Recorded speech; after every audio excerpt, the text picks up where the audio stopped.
내가 초등학교 저학년 때 이야기인데 벌써 30년도 더 된 얘기네.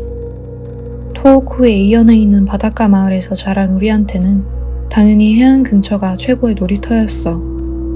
바닷가 생물을 찾아서 쓸데없이 괴롭혀보기도 하고 낚시꾼한테 미끼를 팔아서 용돈을 벌어보기도 하고 뭐 그렇게 천진난만하게 놀던 매일이었지.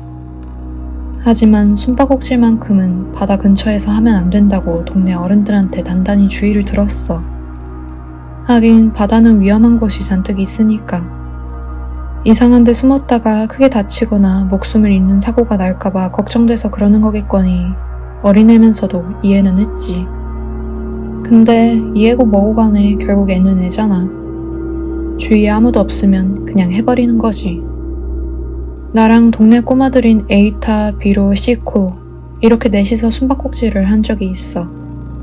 당시 꼬맹이 치고는 포동포동하게 살이 쪄서 실질적인 골목 대장이었던 시코가 어떻게든 숨바꼭질을 하고 싶다고 우겨대서 우리 남자애들은 뭐 겁쟁이 취급받는 것도 싫어서 그냥 어울려주기로 한 거야. 마지못해 시작하긴 했지만 바다 근처라 그런지 이상한 웅덩이 같은 것도 잔뜩 있어서 엄청 재밌었다고. 위험한 곳이라는 게 기본적으로 재밌는 법이잖아. 숨바꼭질 시작하고 1시간쯤 지났을 때였나 에이타가 술래였는데 시코가 도저히 안 보이는 거야. 할 수 없이 숨바꼭질을 중단하고 셋이서 시코를 찾기로 했는데 좀처럼 안 보이니까 셋이 흩어져서 찾아보기로 했어. 그런데도 안 보여서 이젠 포기하고 집에 가려고 했을 때였어. 아까 분명히 찾아봤는데도 없었던 바위 틈 웅덩이에서 시코를 발견했어. 근데 시코 혼자가 아니라 웬 엄청 화려한 기모노를 입은 할아버지가 같이 있더라고. 어렸던 나는 집에서 데리러 왔으면서 말도 없이 숨바꼭질을 그만뒀겠다 하고 순간 생각했는데 아무래도 좀 이상했어. 평소에는 어른이든 애들이든 상관없이 시도 때도 없이 시끄럽게 떠들어던 시코가 이상할 정도로 조용한 거야.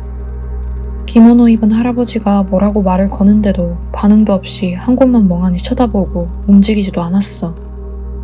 이거 뭔가 못했다 싶은 생각이 들어서 다행히 두 사람은 날 못 본 것 같길래 들키지 않게 숨어서 상황을 살피기로 했어. 자세히 보니까 기모노를 입은 할아버지가 이런 바닷가에 있는데도 옷이 하나도 젖어있지 않았어. 할아버지는 한동안 시코의 몸을 이리저리 만져보더니 품속에서 쇠꼬챙이 같은 걸 꺼내서 망설임 없이 시코의 옆구리를 푹 찔렀어. 난 할아버지의 행동에 완전 쫄아서 그 자리에 얼어붙었지. 솔직히 바지에 오줌도 좀 지렸어. 심지어 할아버지는 그 꼬챙이를 하나가 아니라 계속해서 시코한테 꽂는 거야. 그런데 이상하게도 피는 한 방울도 흐르지 않았어.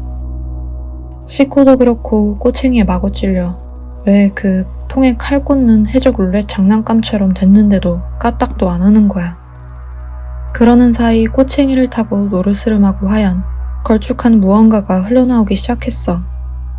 그러자 할아버지는 꼬챙이 아랫부분에 하얀 주머니 같은 걸 대기 시작했어. 아무래도 그 걸쭉한 걸 주머니에 모으는 것 같았지. 아마 2, 3분 정도였던 것 같은데 주머니가 다 찼는지 할아버지는 주머니 입구를 하나하나 묶어서 챙기기 시작했어. 반면에 시코는 그렇게 포동포동하게 살이 쪘었는데 어느새 바싹 마른 지렁이처럼 변해 있었어. 이건 진짜 장난이 아니라 못된 걸 봐버렸다고 생각하던 찰나에 할아버지가 갑자기 내 쪽을 휙 돌아봤어. 그리고는 뭔가 말하려는지 입을 아 하고 크게 벌렸지. 라고 생각한 순간 뒤에서 어른 목소리로 이 망할 꼬맹이들아, 내가 여기서 숨바꼭질 하지 말랬지 하고 고함치는 소리가 들렸어. 돌아보니까 에이타 아빠였어. 아무래도 시코가 안 보이니까 다급해진 둘이 어른들한테 알리러 간 모양이야. 나는 시코가 건어물처럼 돼버렸다는 걸 알리는 동시에 그 이상한 할아버지한테서 도망치려고 에이타 아빠 쪽으로 막 달려갔어. 진짜 아픈 주먹으로 머리를 한 대 세게 맞고 욕을 바가지로 먹으면서 시코가 있던 곳까지 에이타 아빠를 끌고 갔는데 거기엔 건어물이 아니라 살이 찐 모습 그대로의 시코가 쓰러져 있었어. 그 할아버지도 꼬챙이에 찔린 자국도 전부 깨끗하게 사라져 있었지. 결국 시코는 숨바꼭질을 하다가 넘어져서 머리를 박고 기절한 걸로 처리돼서 병원으로 실려갔어. 그날 저녁에 깨어났다고 하더라고. 한편 우리 셋은 죽도록 혼났는데 나는 아까 본 광경이 눈에 아른거려서 설교가 귀에 들어오지도 않았어. 그로부터 며칠 동안 시코는 아무 일 없다는 듯이 쌩쌩하게 잘 지냈고 여전히 동네 꼬마들 위해 군림했어.